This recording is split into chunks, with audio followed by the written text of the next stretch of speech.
ప్రవీణ్ కుమార్ అనుకున్నాడా అనేటువంటి వార్తలు కూడా వినబడుతున్నాయి. అసలు ఏంటి అనేది అయితే క్లారిటీ లేదు. తెలుసుకుందాం ఒకసారి.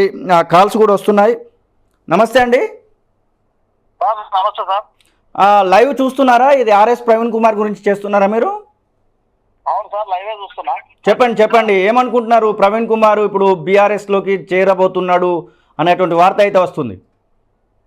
అది పాతదే సార్, పాత అది ఒక గేమ్ లో భాగమే. అది ఆల్రెడీ ముందే పెట్టిండ్రు.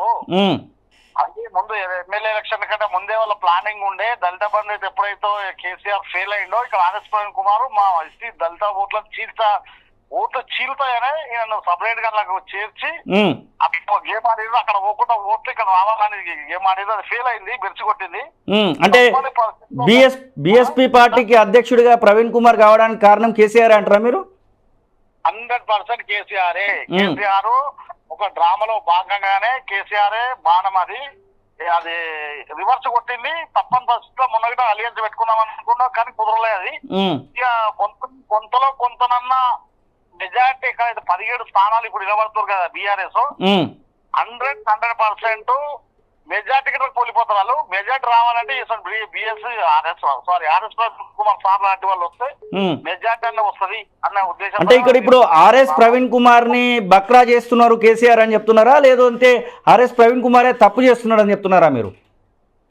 100% ఆర్ఎస్ కుమార్ సారే తప్పు చేస్తున్నారు. సార్ మంచోడే, కాకపోతే ఆయన ఓడం, ఆయన ఆలోచన విధానం చాలా తప్పు.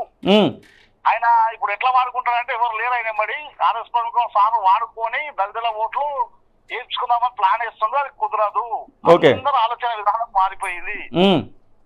నాగర్ కర్నూల్లో ఆర్ఎస్ ప్రవీణ్ పోటీ చేస్తే ఎట్లా ఉంటది అనుకుంటున్నారు? గెలవాడు 100% నాగర్ కర్నూల్లో గెలవాడు.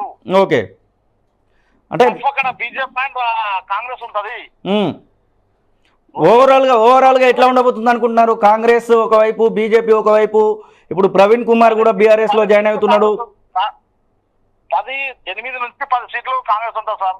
ఓకే, బీజేపీ ఎలా అనుకుంటున్నారు? తక్కువ ఉంటుంది. బీజేపీ ఉంటుంది 5-6 సీట్లు, 6 సీట్లు వస్తాయి. ఓకే, 6 సీట్లు. ఓకే అండి, థ్యాంక్ యూ. బ్రదర్ నమస్తే. ఎస్, ఇది పరిస్థితి.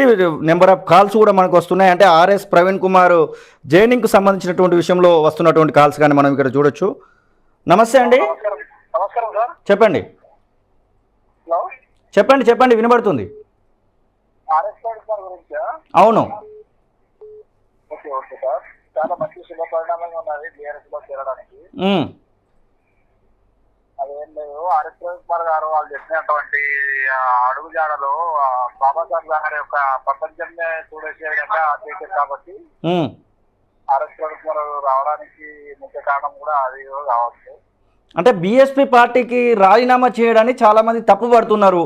మీరేమంటారు? బీఎస్పీకి రాజీనామా చేసి బీఆర్ఎస్ లో చేరడం తప్పు ఏం లేదు సార్. ఎందుకంటే ఈ సిచ్యువేషన్ లో చూడండి, ఈ రోజు ఎలక్షన్ కోడ్ పడే మూమెంట్ లో వీళ్ళు ఏం చేశారు? కవితని అరెస్ట్ చేశారు. అవును, అలా చేస్తారు. కాబట్టి దాన్ని దృష్టిలో ఉంచుకొని